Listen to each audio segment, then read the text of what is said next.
Welcome to Missions Life, where we share resources and encouragement for current missionaries, future missionaries, and those praying for missionaries. Missions can be hard, and we want to help you face the challenges of life, leadership, and ministry. We want your life to bear fruit for the gospel wherever you are. I'm Kyle Ferran, here with my co-host and wife, Heather. Today, I have on the podcast with me Dr. Hans Finzel, and Hans is a successful author, speaker, and trusted authority in the field of leadership. For 20 years, he served as the president of international nonprofit World Venture, working in over 65 countries. Hans speaks, writes, and teaches practical leadership principles. He's written 11 books, including his international bestseller, The Top 10 Mistakes Leaders Make. Having trained leaders on 5 continents in his career, his books have been translated into over 25 foreign languages. Today, he serves as president of HD Leaders and teaches, consults, and speaks globally on all things leadership. And I know personally, I've really benefited from Hans' books. They've been some of the first books that I read as I was getting started off in leadership. And last year, also hired Hans as a leadership coach and gleaned a ton from our conversations together. So Hans, it's a real joy to welcome you to the Missions Life podcast. I'm looking forward to our conversation today about leadership and missions. Thank you, Kyle. Welcome. Great to be with you today. Awesome. Well, Hans, before we dive into leadership questions, could you just take a little bit to share about your missions journey? Yes, it all started for me when I was converted, when Jesus found me as a lost student at the University of Alabama, in Tuscaloosa, Alabama. I grew up in a non-Christian home, a Lutheran home, but what I call lost Lutherans, and because I'm German. And anyway, I always say that I feel like Jesus found me. I was so lost, and he, like the Apostle Paul, who was interrupted on his journey, I was interrupted and gloriously transformed, and just became a radical Christian. And these were in the days of, the Jesus movement. But as soon as I was converted, I said, Lord, I want to spend the rest of my life telling other people what I didn't know for 19 years. And so I went to this little school in South Carolina called Columbia International University. It used to be called Columbia Bible College, because I heard there was a school where you could, the purpose of the school was to know him and to make him known. I thought, wow, that is the purpose of my life, to know him and to make him known. So I went to school there. I met my wife there. We've been married for 49 years now. I really got to know Jesus at that school. I'm now on the board of trustees, by the way. Just a little plug for CIU. It's a great school. We have a fantastic doctorate of organizational leadership that has become very popular in the world of missions. My brother's taking that right now. Yeah, it's a fantastic program, a totally online 2-year PhD in leadership. Highly recommend it. And then that's where I really got called into missions and learned, it's like God opened my eyes and my mind and my spirit to what I like to say, taking my little flashlight to the darkest places on earth. It's not so much how bright our flashlight is sometimes, it's where do we shine it. And to me, that's what missions is. It's taking the good news to the least serviced, darkest places on earth. So I went on to seminary, and then we went into missions and served overseas for 10 years in Austria and Europe, not far from where you are, Kyle, over there in the European harvest, and then became the president of our ministry for 20 years. So 32 total years in missions. Okay, very good. What led you to focus on developing other leaders in your journey in leadership? Yeah, people ask me, Kyle, why are you so obsessed about leadership? And by the way, I'm not saying I'm a great leader.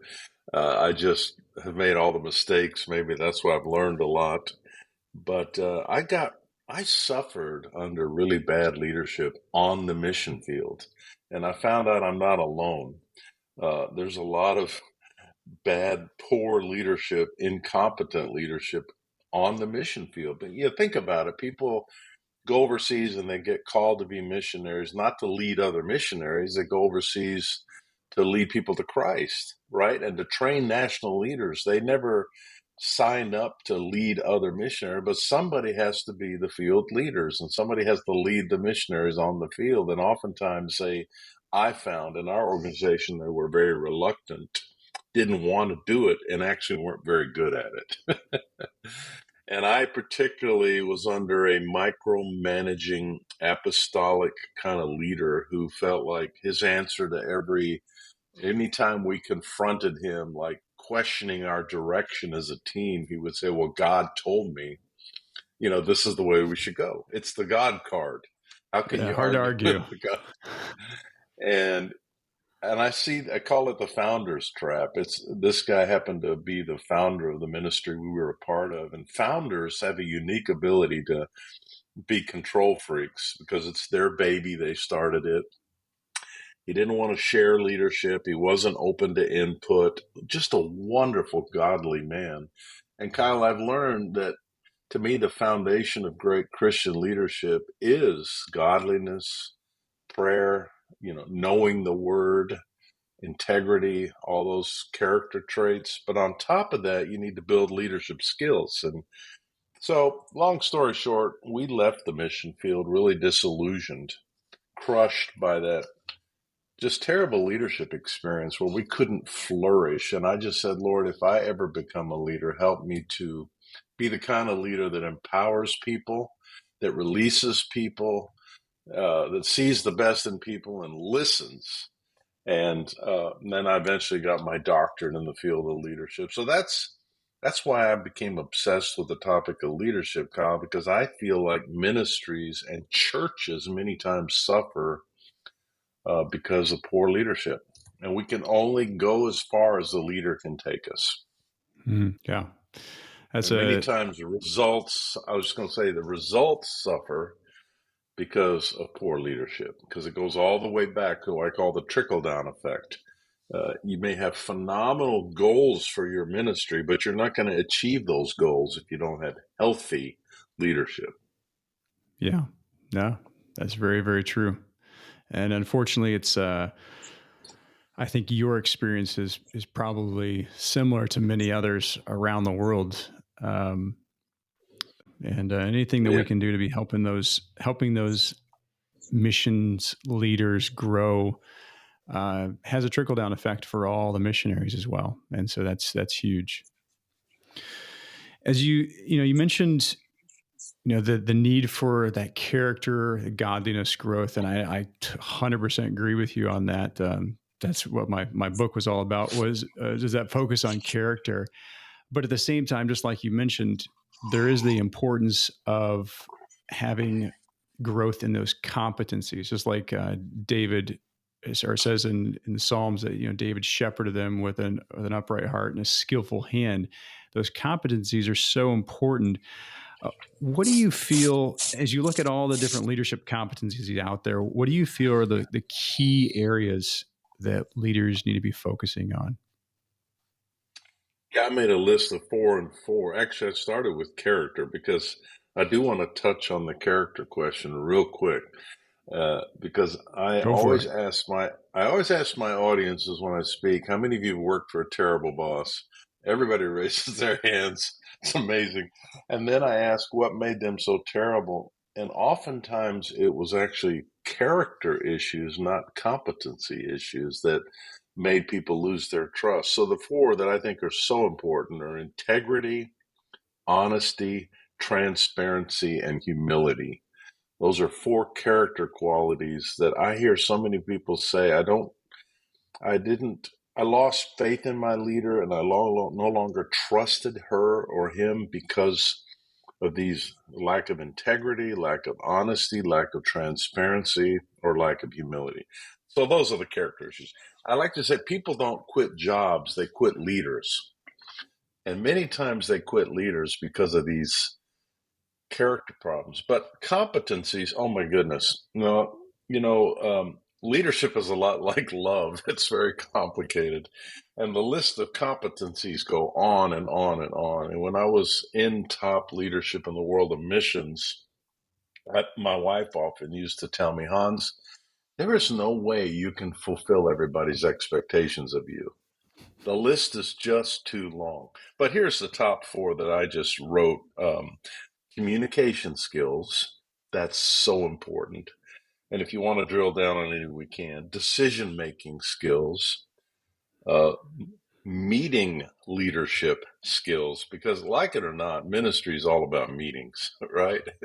And teams are all about meetings. So communication skills, decision-making skills, leading meetings well, and then delegation.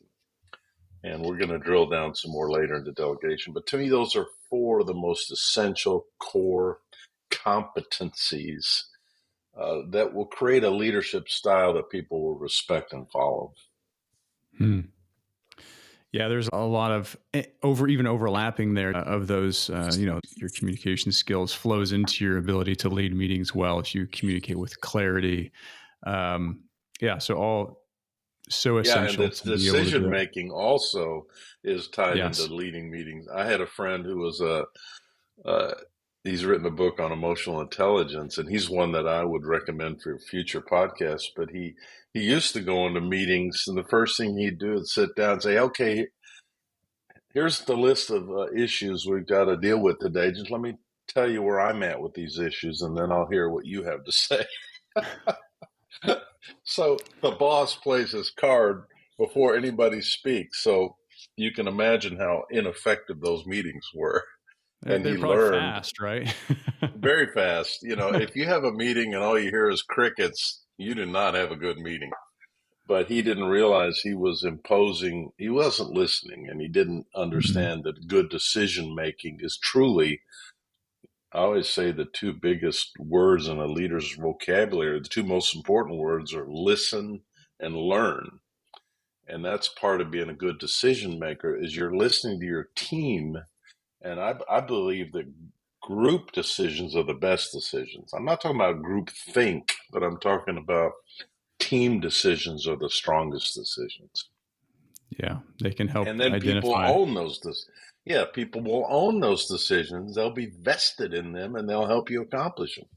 Hmm. No, that's really good.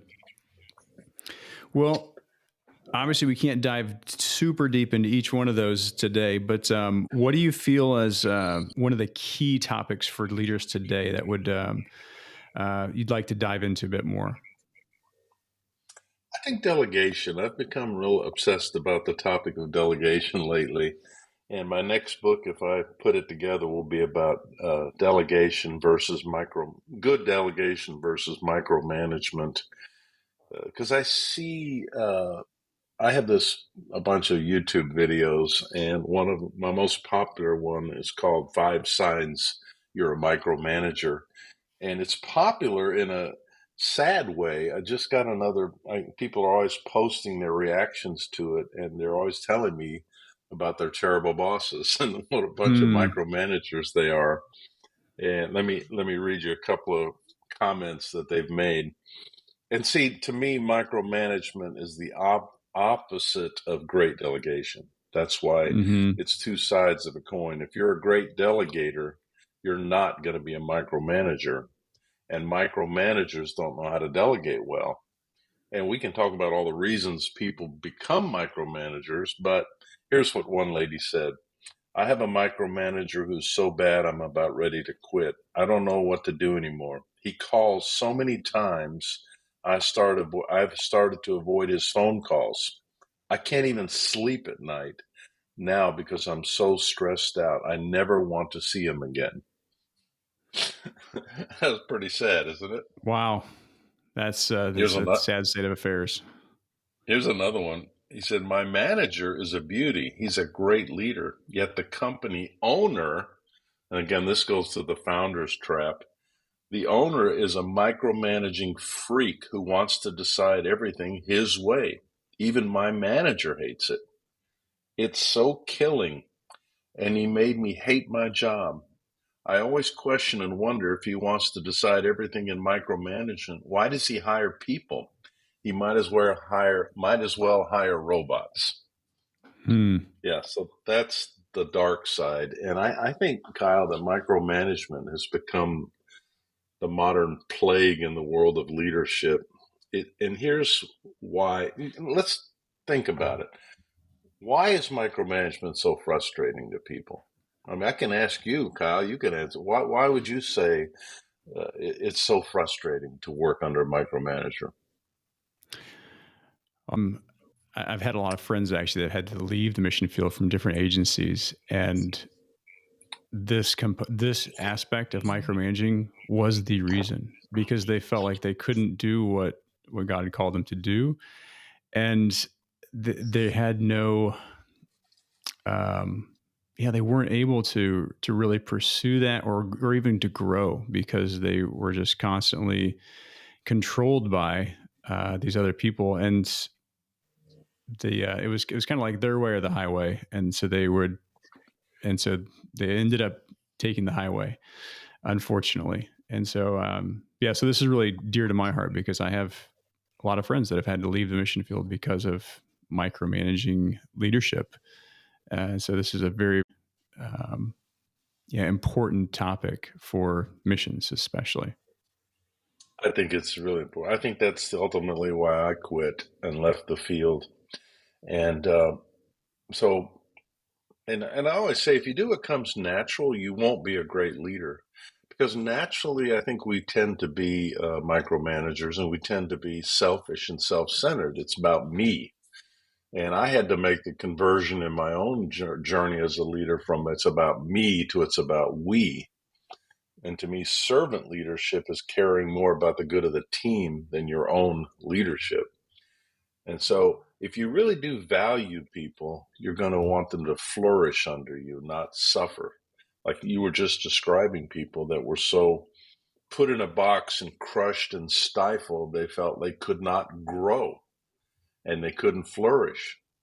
So, to me, delegation is about mentoring. It's about really about discipleship. It's about developing the leaders around you. Good delegation empowers people. And I've come to believe, Kyle, that our ultimate job as leaders is to work ourselves out of a job. And if we do a good job of developing the leaders around us, if we leave one day, or if we get run over by a bus, things will keep going fine without us because we developed a good team around us. When I left World Venture after leading it for 20 years, I had developed a number of guys that could take my place as the president of the mission. And one of the guys was selected by the board, and he did take my place. His name is Jeff. And uh, I remember I told him on my last day at work, hey, just call me if you need me, Jeff. I'm here for you. I mean, I've been leading this thing 20 years. There's no way you can do it without me. Guess how many times he called me? Zero. He never called. At first I felt like, well, they don't need me. How can they possibly do without me? And my wife said, Hans, that's actually a sign you did a good job because they are Mm, thriving. And people ask me, that was 10 years ago. People will say, well, how are they doing? I said, they're doing great. They're doing great without me. And that's fine because we have to learn, Kyle, that nobody's indispensable. And yeah. people who are workaholics who think they're indispensable. So to me, good delegation skills, and I do want to get to how to be a good delegator. I've got 4 simple keys that'll work it Mm, out great. But I think good delegation mentors people. It develops people. It helps people thrive and grow. And it's the opposite of micromanagement. And let's talk for a moment about why do people micromanage? And I think yeah, the so reason people, important. yeah, they have trust issues. They think they can do everything better and faster, so and they don't have patience.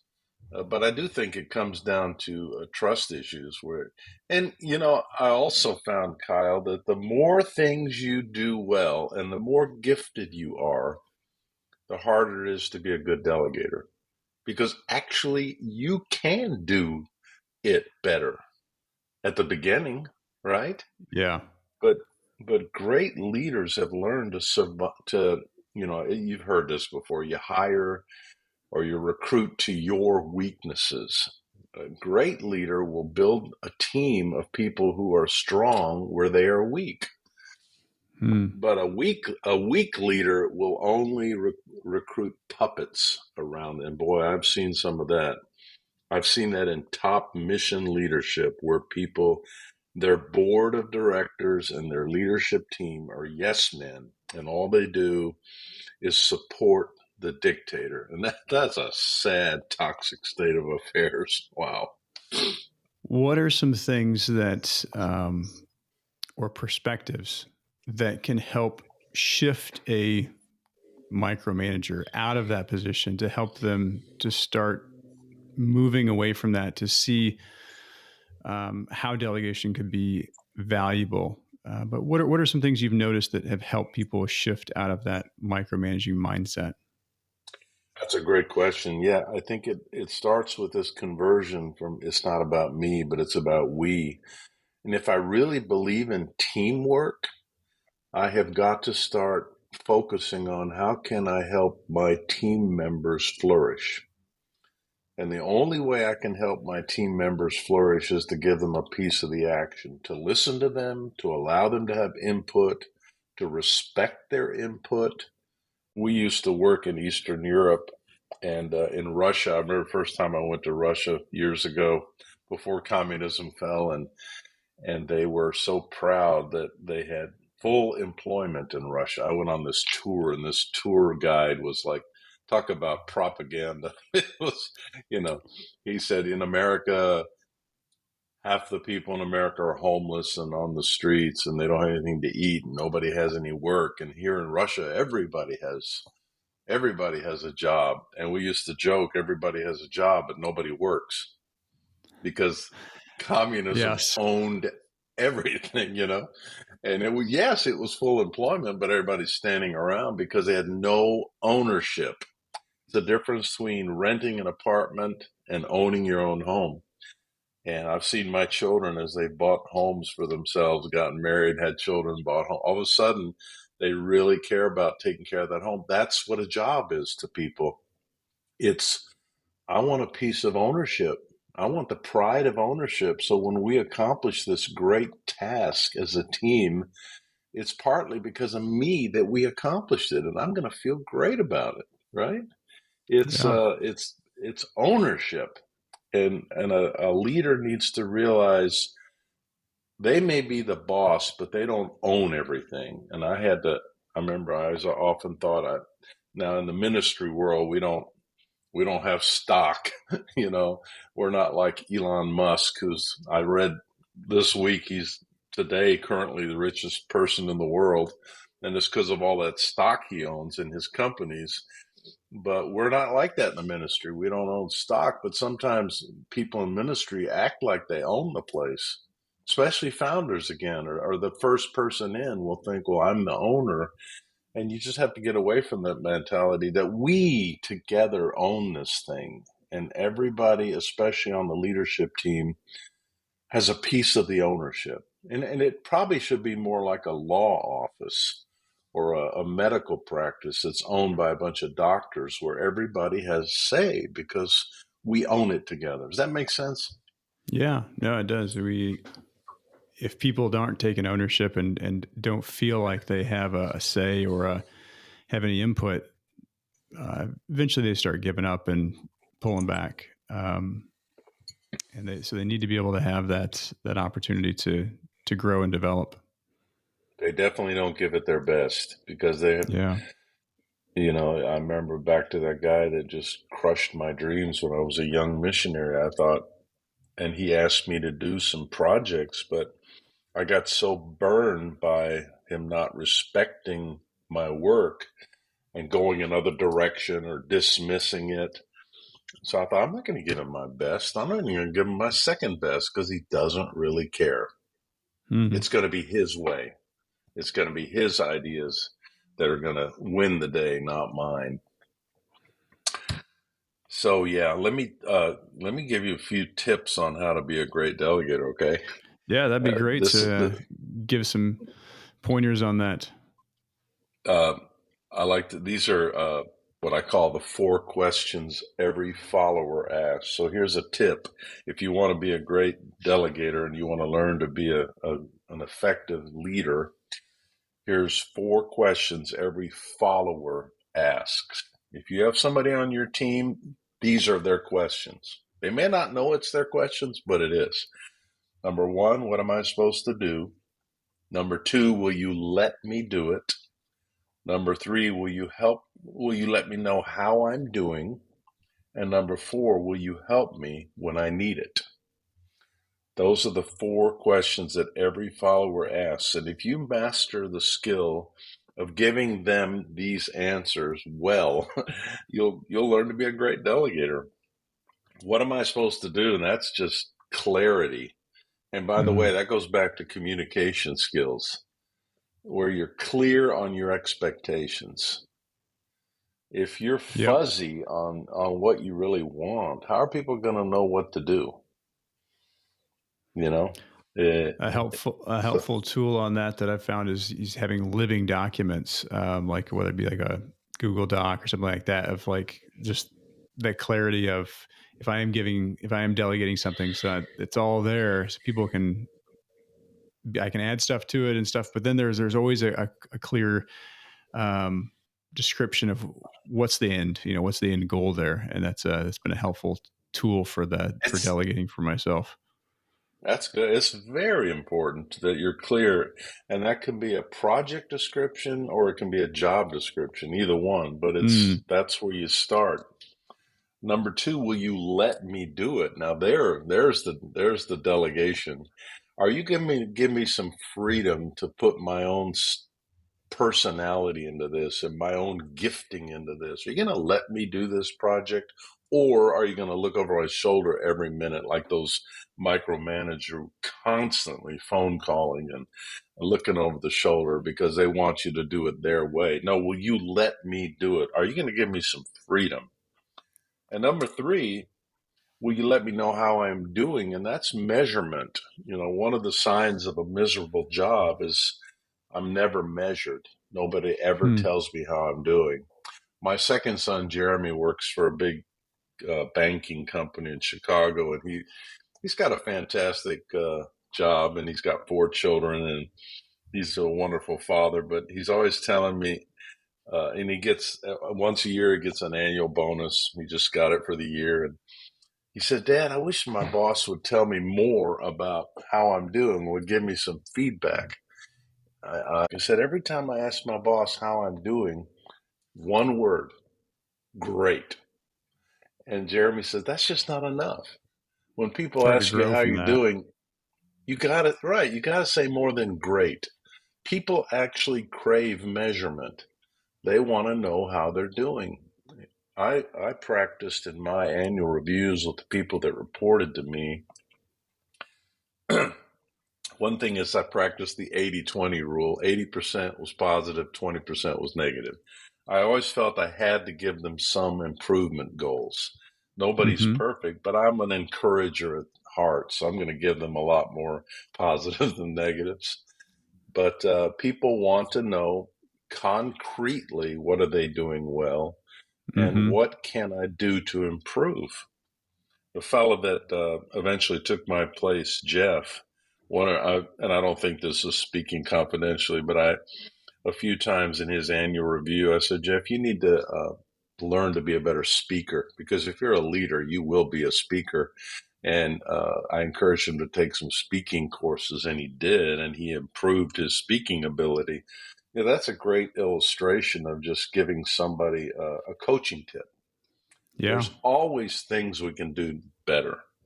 So will you let me know how I'm doing? And then the fourth question, will you help me when I need it? And boy, I really grew in this area. That means, are you available? Not micromanaging, but I treated people often like they were the Energizer Bunny. I trust people too much. My philosophy is you hire great people and then you set them loose and let them roam and let them be free.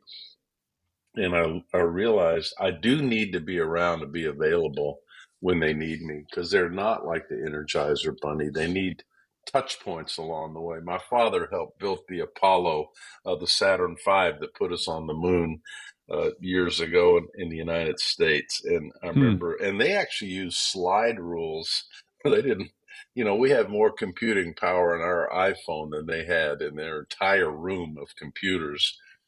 But they use slide rules. But you've probably heard this illustration. If they were off just a few inches on the outbound flight of the Saturn, they would have missed the moon by hundreds of thousands of miles.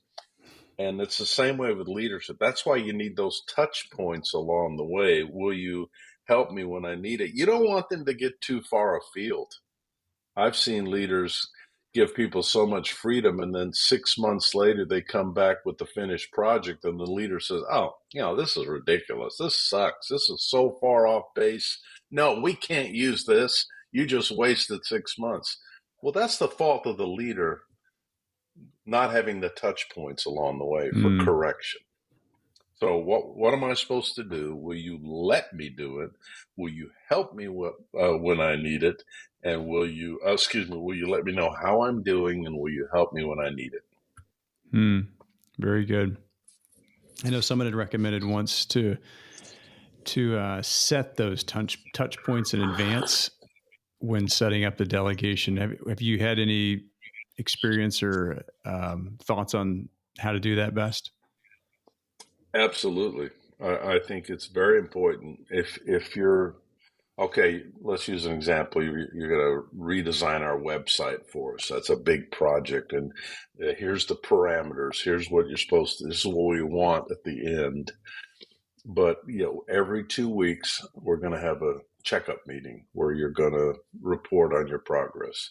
Yeah, I think it's very important. If it's a 6-month project, maybe once a month is enough. But yes, I think you need to schedule the touch points because we're also very busy. Definitely. Mm-hmm. Yeah. I notice it kind of helps it catches things before they're too far off the rails. But it also doesn't feel like it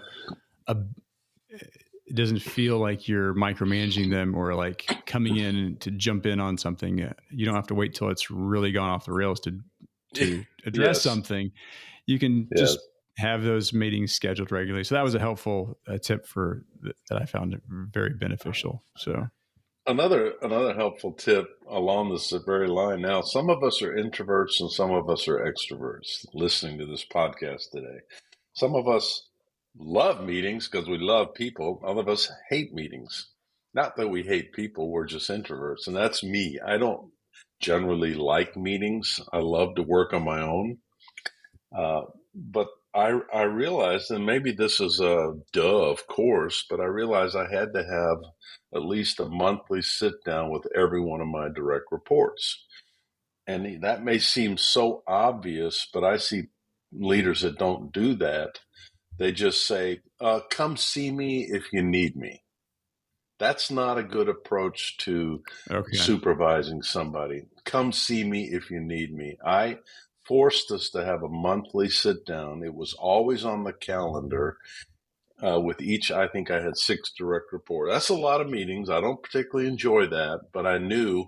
And then in my Evernote, I use Evernote for my filing system, and I would keep a little note for each of my direct reports. And as I was thinking, next time I'm with Gary, I need to ask him about this. Or next time I'm with Gary, we need to talk about it. And then I just put it in Gary's file so I know we're going to have a sit down, and then I can go through those points. Very important. Don't just say, let me know if you need anything. Because again, then you're treating them like the Energizer Bunny, and things are going to get drifted off base, and then you're not being a helpful supervisor. Yep, that's a good point there. I just want to put a plug in. I use a different program, but that idea that you do with Evernote, I use it with OneNote, and just putting those ideas in there, and that's very, very helpful. It gets it off your brain. Was one thing, yes. But it also then helps you to kind of follow up on things and see how things are going and encourage them. You can see growth there, and it can help to make the most of that time with them. It does. What do you think? Go ahead. It gets it off your brain. And it's important right now. I'm chairing 2 different boards, and so I do that with the president of the ministries. I keep that kind of a list. So oh yeah, I need to ask him how that's going. So same idea. No, that's good. What do you think some pitfalls for people to avoid in delegation are? Well, I would say the biggest pitfall is constantly looking over people's shoulder. Um, you have to learn to trust people. And I think the big pitfall is you don't trust them. And it is a lot like parenting. You know, you have children, I have children, and at first they may not do it all that well. I remember when I first taught my son to wash my car. I'm a car freak. I just love cars and I like a clean car inside and out. And if you don't and you're listening, I don't care. You know, some of my kids, the same kid I was just referring to about his boss always just says is great. He's got the messiest car on the planet, but I love him just as much. But I taught my son Mark how to wash my car. The first time he washed it, it was terrible. But I had two choices. I could point out all the things he did wrong, or I could point out all the things he did right and say, hey, by the way, next time, again, the 80-20 rule, next Hmm. time, pay a little more attention to the wheels, get a rag and actually get the dirt and the cracks in the wheels. And that's the way delegation is. The pitfall is you get upset with them because they didn't do it right the first time, or they didn't do it as good as you would do it. You're never going to develop people with that kind of an attitude. I also believe, Kyle, that it doesn't have to be done your way. There are more than one way to do a job. Now, if it's brain surgery or if you're flying a 747, well, that's different. There's only one way to do it. But in ministry, I find there's usually so many ways to get the job done. So the pitfall is you don't trust people and you think it has to be done your way. And guess what? It doesn't have to be done your way. And if you don't learn to trust people, you're never going to develop people. Now, there will be some people that fail. And, I've had to fire a lot of people in my career. And sometimes Christians won't fire. Now, in the ministry and in the missionary world, it's very difficult to fire people. It's very difficult to fire a missionary because they don't really work for you. Uh, but sometimes you have to invite people off your team in the ministry. And a lot of times Christians are terminally too nice and they won't do that. But I found that sometimes I had to terminate people from being as part of my team because they did not develop. They did Hmm. not learn. And no matter how you tried to be a good delegator, it didn't work out for whatever reason. So sometimes you do have to cut your losses and people will not develop the way you'd like them to. But I think most people will. Yeah. I think that's a key point there. That's, as leaders, we always want to be trying to delegate and help people develop, but we also need to be, as we're building our teams and inviting missionaries to come, one of the key things we should be looking for is that teachability, that desire to develop and to grow, and that requires humility on both sides, the leader's part as well as the team members' parts, to be able to continue to grow together. That's such an important point, Kyle. Absolutely. It takes humility on both sides. And if they're not teachable, you remember the old navigator saying that we're looking for fat people, faithful, available, and teachable. And that is so true. Uh, Mm, the follower has to be teachable as well as the leader. that's good. There was I can't remember if it was if you quoted it in your book, in one of your books, or where it was I originally saw it, but the one of the biggest helps and challenges for me in the area of delegation was a quote from Ronald Reagan where he said, "There's no end to what you can accomplish if you don't care who gets the credit." And just that idea that, when we're talking about the different ways of doing the delegation, but that idea, for me at least, was a reminder that, so my goal is to see a lot of things get done. for the gospel and to be as useful as possible that way. But I have a limit. So if I do things at the best of my abilities, I can only do up to a certain point.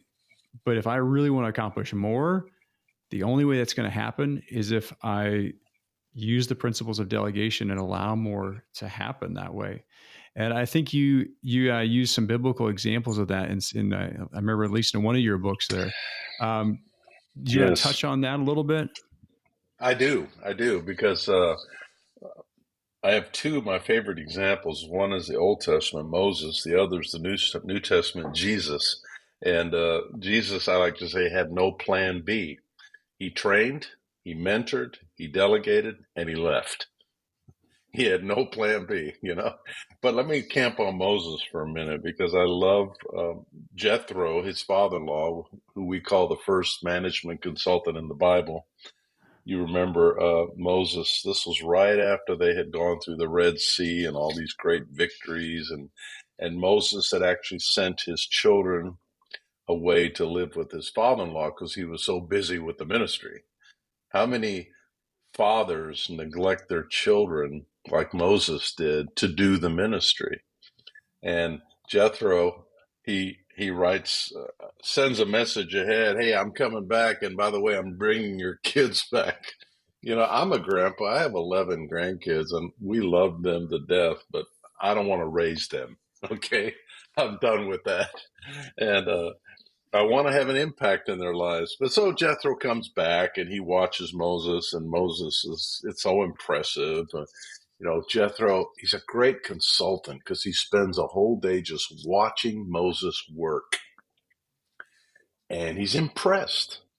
But then the next day in Exodus 18:14, when his father-in-law saw all that Moses was doing for the people, he said, "What is this that you are doing for the people?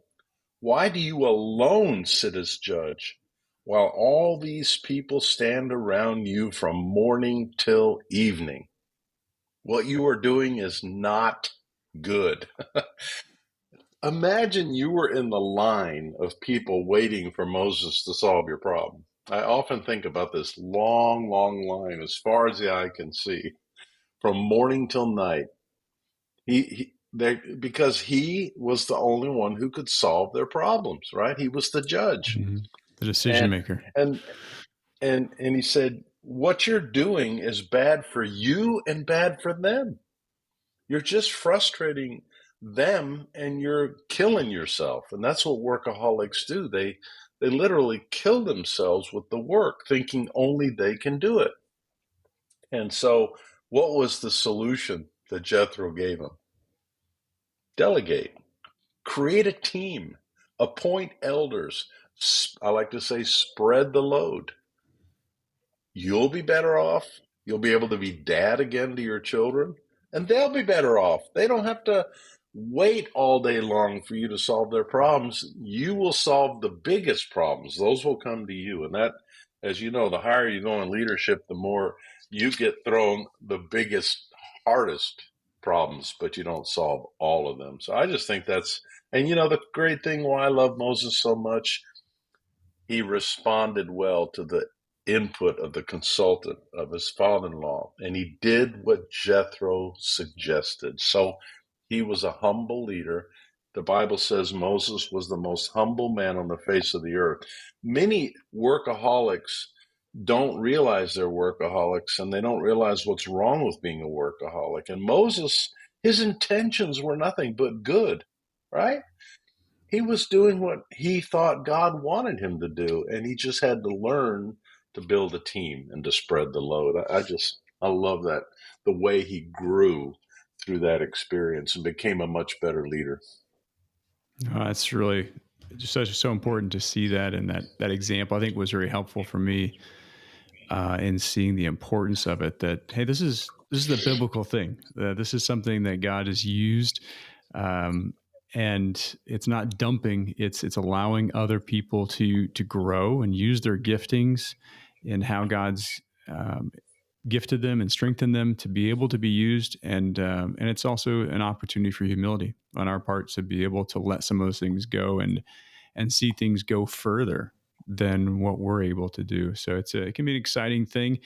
It does take some forethought, though. I think that's something that I've learned in the process is that you've you can't just hand it off and say, okay, we're out of here. You have to think ahead and plan ahead and help people to do that. But in the long run, just like you teaching your son how to wash the car, or when we taught our kids how to wash the dishes, in the long run, it pays off.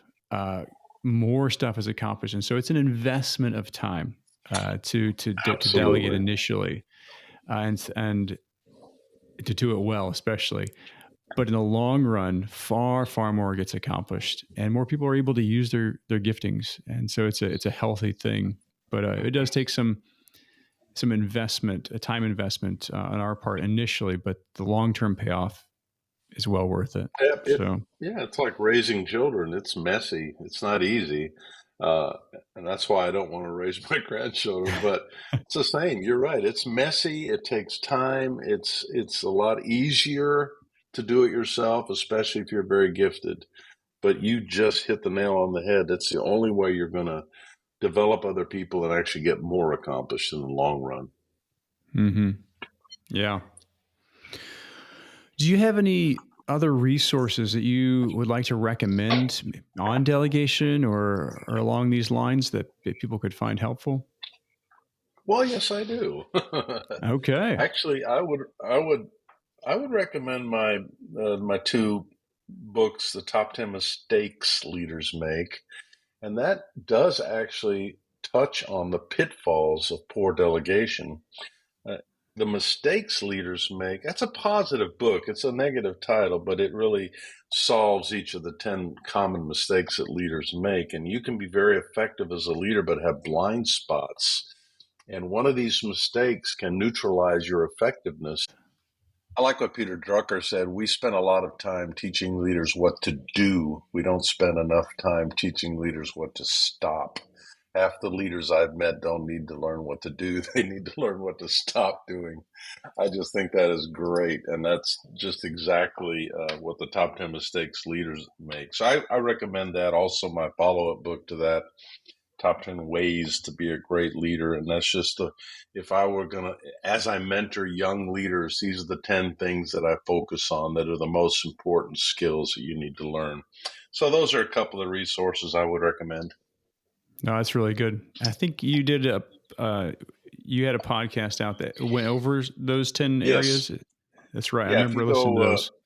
if you go to my website, hansfinzel.com, I have about 75 podcasts and I go through those. And by the way, those two books are also available that I've read them on audible.com. So you can get the audiobook version of those. And I've gotten to Great. where I listen to books a lot more than I read books nowadays. It's a great way to multitask It and is. take a boring task and make it a Yeah. useful time there. Well, at the end of each podcast, we like to ask people a few fun questions. But what is something you've been reading or listening to that you've enjoyed recently or found helpful? I just recently read the book by Amy Moran, 13 Things Mentally Strong People Don't Do, which is kind of an interesting, it's a title kind of like my top 10 mistakes leaders make, but 13 Things Mentally Strong People Don't Do. That's a great book. Highly recommend it. Okay. Amy Moran. All right. We'll put that in the show notes there. Any key takeaways from that one? It's a lot about being having a mindset of well, I don't want to say positive thinking, but when things happen, you can take a negative view of what happened, or you can take a positive view of what happened. Like whatever, or don't let people control your emotions and thoughts. What people think of you. It's just a lot of great tips. Good. Very good. And Um, let me. Next question was what Oh, go ahead. No, go ahead. I was just going to ask what activity or hobby do you do to stay energized and refreshed? The most energizing thing I do is ride my bicycle. I ride, a mountain biker, and I ride almost every day. If I can't ride, I walk. I used to be an avid jogger, but I broke my leg in a bad skiing accident, so I can't run anymore. That used to be I definitely was addicted to running, but now I'm addicted to riding my bike. I find that's the way I get energized and refreshed. Definitely. I think, and I remember in your book, Top 10 Leadership Commandments, you'd mentioned that you'd even structured that into your day when you were the president to be able to Yes. stay energized and healthy. Yes. How did you prioritize that? I'm glad you mentioned that because we've raised four children on the mission field, and I I I never wanted to sacrifice my children for the ministry, and I found that once I got home from work, the office in the evening. Back in those days, we had offices, but when I got done with work, I felt like I really needed to lean in to help make dinner, help with the kids, homework, putting them to bed, reading, just being with the family after work. So I never worked at night. And I didn't find, and I'm not a morning person. So I found that working out before work was just not an option for me. So I always worked out at lunchtime. And when we lived in Austria for 10 years, we had the Run for Lunch bunch. And a whole bunch of us guys went running every day at lunch. We had a shower at our office. So we had the Run for Lunch bunch. And I carried that through my entire career. When we built our office in Colorado, our ministry headquarters, we built a gym in the basement. They called it the Finzel Fitness Center. And we had a men and women shower and a nice fitness center. So I carried that tradition on for riding my bike at lunchtime. If I didn't have a business lunch, I either had a business Yeah. lunch with somebody, a ministry lunch, or I rode my bike during lunch. So yeah, I think for me, it worked great because I got my workout. I couldn't do it before I went to work in the morning, and I didn't want to invade the family time after work. It's a good practice to stay healthy as well as fit a lot of stuff in there and then prioritize that family there. Is there a resource, tool, app, or a life hack that you've found helpful? I just found a new app. It's called Blinkist. Have you heard of Blinkist? I B think I've L heard I someone mention N it. Blinkest. Blinkist, and it's a subscription service, but it's $3 a month, and it's kind of like Cliff Audio. It's audio cliff notes of books. Okay. All the best books out there, and they actually have a team of people who are very good with. It's not the actual authors because it's a 15 to 20-minute summary of the greatest books that are out there, and I've been listening to those lately when I've been walking, and it's fantastic. It's just it's hard to have there's so many like you. I'm a reader. Readers are leaders, and leaders are readers, and there's so much I want to read, but this is a great way to cover a lot of territory. And then if you find something you really love, then you can actually get the book and read the whole thing. So Blinkist. Okay. Very good. We'll include that in the show notes there. And you mentioned this earlier, but where best place for people to find you or find out more about your resources? HansFinzel.com. HANSFINZEL. HansFinzel.com. You can get a hold of me through there. All my books and my podcasts and resources and videos are all there at HansFinzel.com. Very good. Well, I'll make sure to include that in the show notes, and definitely just encourage people to check out those books. They've been a real benefit to me over the years, and especially for people getting started off in leadership, it would be a great help there, and just with a biblical focus as well of tying in some biblical truth there to those things. So. Well, Thanks. Hans, it has been an absolute joy to be able to have you on the podcast today, and thank you for being here. You're welcome. A pleasure to be on the show, and I wish you great success with your podcast. Exciting. Well, thank you very much. It was great talking to you today. Well, that's all for this show, and we want to thank you again for spending your valuable time with us today. If you enjoyed this episode, please consider taking just a moment and giving us a great review. Your review will help people find the podcast and allow these resources to encourage more people. If you took something valuable away from this episode, please share it with someone who would enjoy it. If you'd like to find the show notes, blog posts, and free resources for ministry and leadership, as well as some information on my book, Overflowing, visit kylefarran.com. That's KYLEFARRAN.com. Hope to see you soon on a future podcast.